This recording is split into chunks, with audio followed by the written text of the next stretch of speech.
ரோகிணி போட்ட திட்டத்துல பலியாடா சிக்கின முத்து அண்டு மீனா போனை பார்த்து ஏமாற போற கல்யாணி. ஸோ இந்த மாதிரியான விஷயங்கள் குறித்தா எனக்கான சிறகடி காசை சீரியல்ல என்னென்ன நடந்துச்சு அப்படிங்கிறத பார்க்க போறோம்.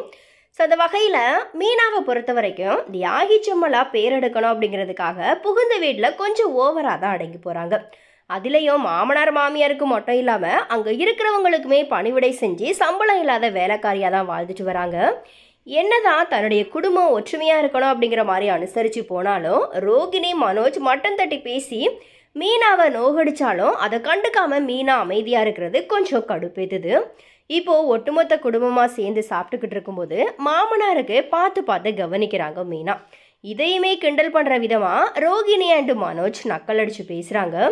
இதை தொடர்ந்து கோவிச்சுக்கிட்டு போன ஸ்ருதி ரவியோட வீட்டுக்கு திரும்பி வராங்க.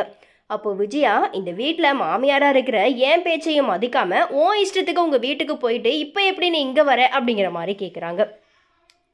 அதுக்கு ஸ்ருதி, எங்களுக்குள்ள எத்தனை பிரச்சனை வந்தாலும் அதை நாங்கள் பார்த்துக்குறோம், நீங்கள் ஏன் தலையிட்டு பேசுகிறீங்க அப்படிங்கிற மாதிரி விஜயாவை கோச்சிக்கிறாங்க.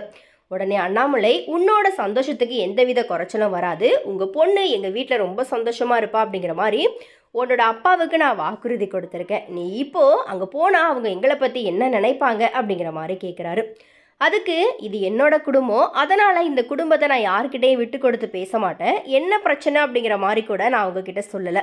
அதுக்குள்ளே ரவி என்னை சமாதானப்படுத்தி கூட்டிகிட்டு வந்துட்டான் அப்படிங்கிற மாதிரி சொல்கிறாங்க. இதுக்குமே விஜயா ரவியை திட்டுற விதமாக, உன்னை யாருடா அங்கே போக சொன்னா, இந்த மாதிரி கோபப்பட்டு போன அவளுக்கு திரும்பி வர தெரியாதா அப்படிங்கிற மாதிரி கேட்குறாங்க. அதுக்கப்புறமா அண்ணாமலை, இந்த பேச்சை இத்தோட முடிச்சிடுங்க, எல்லாரும் ரூமுக்கு போங்க அப்படிங்கிற மாதிரி அனுப்பி வைக்கிறாரு. ஆனாலும் விஜயா ரவியை தனியாக கூப்பிட்டு, நான் தான் அவ்வளோ தூரம் ஃபோன் பண்ணி அவளை கூப்பிட போக வேண்டான்னு சொன்னேனே, என்னையும் என்னுடைய பேச்சையும் மீறி நீ ஏன் அங்கே போய் ஸ்ருதியை கெஞ்சிருக்க, அதுவும்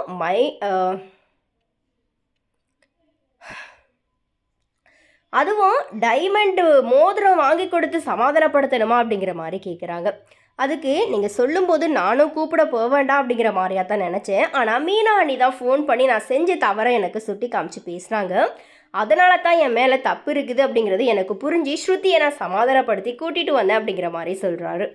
இதை கேட்டதும் விஜயா கோவத்தோட மீனா கிட்ட சண்டை போடுறாங்க. எல்லா விஷயத்துலையுமே பெரிய மனுஷி மாதிரி தலையிட்டு மூக்க நுழைக்கிறதே உன்னோட வேலை, என் பிள்ளை ரவிக்கு ஃபோன் பண்ணி நீ எதுக்கு அட்வைஸ் கொடுக்குற, உனக்கு அவ்வளோ தைரியம் எங்கேருந்து வந்துச்சு, இந்த மாதிரி மீனாவை திட்டுறாங்க.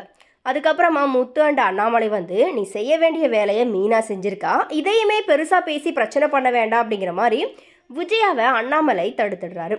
இதை தொடர்ந்து ரோகிணி, இன்னைக்கு எப்படியாச்சும் முத்து ஃபோனில் இருக்கிற சத்யாவோட வீடியோவை எடுத்துடணும் அப்படிங்கிற மாதிரி பிளான் பண்ணிட்டாங்க.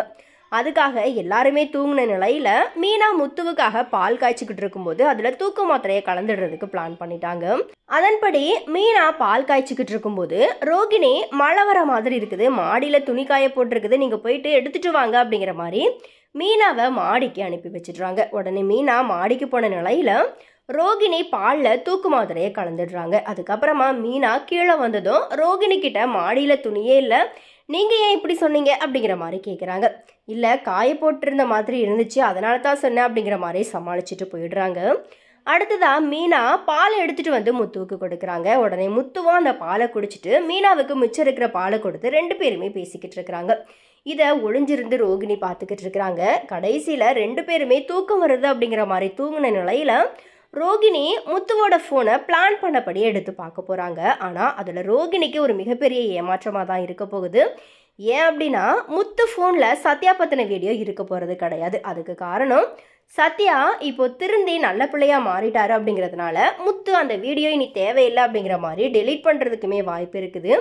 இனி ரோகிணி பிளான் எதுவுமே பலிக்காது அப்படிங்கிறதுக்கு ஏற்ப இந்த ஒரு விஷயத்தில் ரோகிணி தோற்று போய் நிற்க போகிறாங்க. ஸோ இனிவே இந்த விஷயங்கள் நடக்குமா, இல்லை வழக்கம் போலவே ரோகிணி ஜெயிச்சிருவாங்களா அப்படிங்கிறத நம்ம வெயிட் பண்ணி பார்க்கலாம்.